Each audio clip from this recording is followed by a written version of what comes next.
You're not going to believe what happened when my HOA tried to mess with my property. I ended up buying a massive stretch of land, nearly 100 acres, way out in the middle of the country. It felt like the perfect escape. A quiet little piece of paradise where I could finally build something for myself and plan my future in peace. The land had an unusual layout, almost like a broken puzzle piece, and a small section of it, around 5 acres, sat right up against a brand new suburban development. At the time, I didn't think much of it.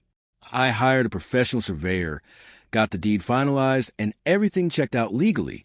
The survey, stakes were clearly placed, the boundaries were mapped out perfectly, and I officially became the owner of this wide, open stretch of property. For the next few years, I lived quietly in a small cabin on the far edge of the land, keeping mostly to myself and enjoying the silence. I was saving money and planning to eventually build my dream house and start a small cattle ranch. Everything was going smoothly, or so I believed. One day, I decided to walk the entire perimeter of my property just to inspect the boundary markers.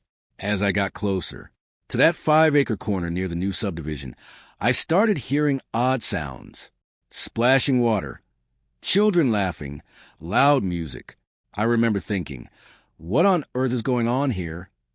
I pushed through a line of trees, and what I saw made my jaw drop. Right there, sitting on my land, was a massive, brand-new community swimming pool. A tall fence surrounded the entire area with a big sign that read, "Welcome to the Oakwood HOA Community Pool." There were sun loungers, umbrellas, a snack stand, everything you'd expect from a full resort-style setup, and it was packed with people from the neighborhood. I was completely stunned. How could this possibly be happening? This was my land. I had the deed, the survey, all the paperwork proving it. It felt like I had stepped into some strange alternate reality. I just stood there for a moment, trying to make sense of it all. At first, I assumed it had to be some kind of mistake. A serious, massive mistake, but still a mistake. So I walked toward the entrance gate, where a man wearing a polo shirt with the HOA logo on it stopped me. He asked if I lived in the community. I told him no, and explained that this entire facility was built on my private property. He actually laughed at me, said I was wrong, insisting this was HOA property. He was smug, dismissive, and told me to leave immediately or he would call the police for trespassing. Trespassing on my own land. The nerve. That's when I knew this wasn't going to be a simple misunderstanding. This was going to be a real fight. I went back to my cabin furious. I pulled out every document I had, the deed, the survey maps, and my property tax records. Everything clearly showed the same thing. I owned that land. The HOA had built their entire summer paradise right on my property. My next move was to contact the HOA president. I found the number online and prepared myself for yet another frustrating conversation. The woman who answered was even worse than the gate attendant. I calmly explained everything, stating I had legal documents proving ownership. She didn't even let me finish. She interrupted and said, "Sir, that's impossible. We purchased that land legitimately. We hold the deed." I offered to compare documents with her. She refused. She shut the conversation down, claiming the matter was settled, and threatened to file a harassment complaint if I contacted them again. Then she hung up. Unreal. They were completely stonewalling me, acting like I was the one making things up. That's when I realized I needed a lawyer. This was no longer a simple confusion. It was turning into a full property dispute. My lawyer was sharp. After reviewing everything I brought him, his eyes lit up. He told me this was one of the clearest encroachment cases he had ever seen. He immediately sent a formal notice to the HOA, attaching my deed and the official survey. We gave them 2 options: either purchase the land from me at current market value, which had skyrocketed thanks to their so-called improvements, or remove everything, the pool, the fence, the snack bar, all of it, and restore the land to its original condition. We gave them 30 days to respond. The deadline came and went. Nothing. No reply, no call, no email.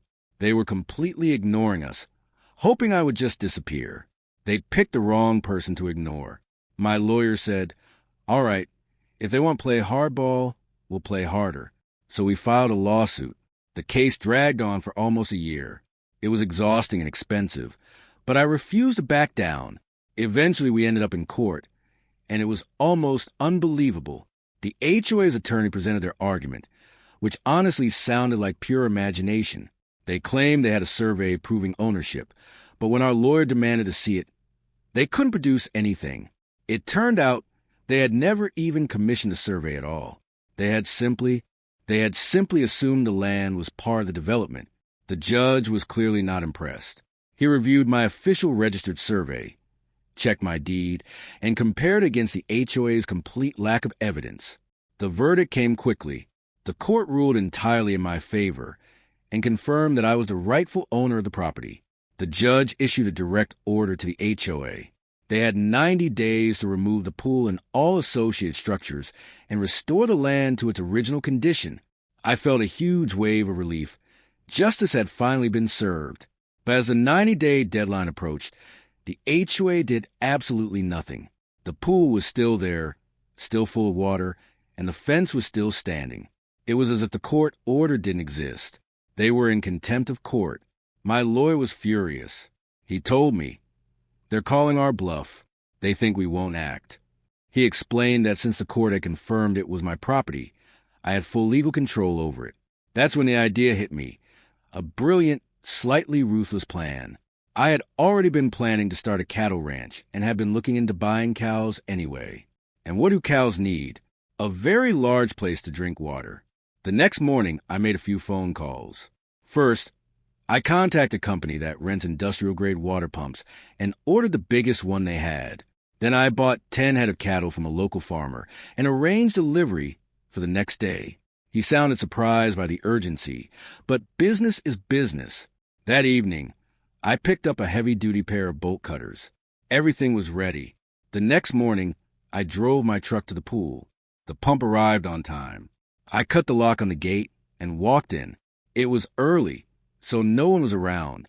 I set up the industrial pump, dropped the intake hose into the deep end of the pool, and ran the outlet hose into a nearby ditch that flowed toward a creek. I turned it on, and it roared to life, draining thousands of gallons of water. It was a beautiful sight. By late afternoon, the pool was completely empty, just a giant concrete basin. Right on schedule, the truck carrying my cattle arrived.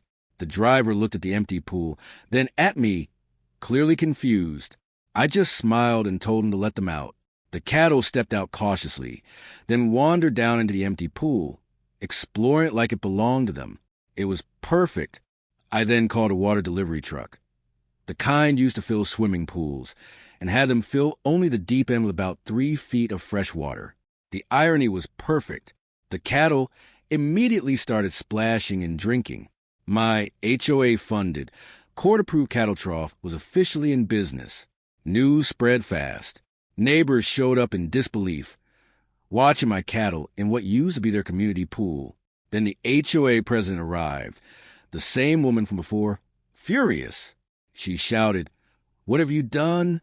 This is HOA property." I calmly held up the court order and said, "According to the judge, this is my property and these are my cattle. This is their water trough. If you have a problem, take it up with the court." She stood there speechless as one of the cows made a loud sound. It was the most satisfying moment I'd ever had.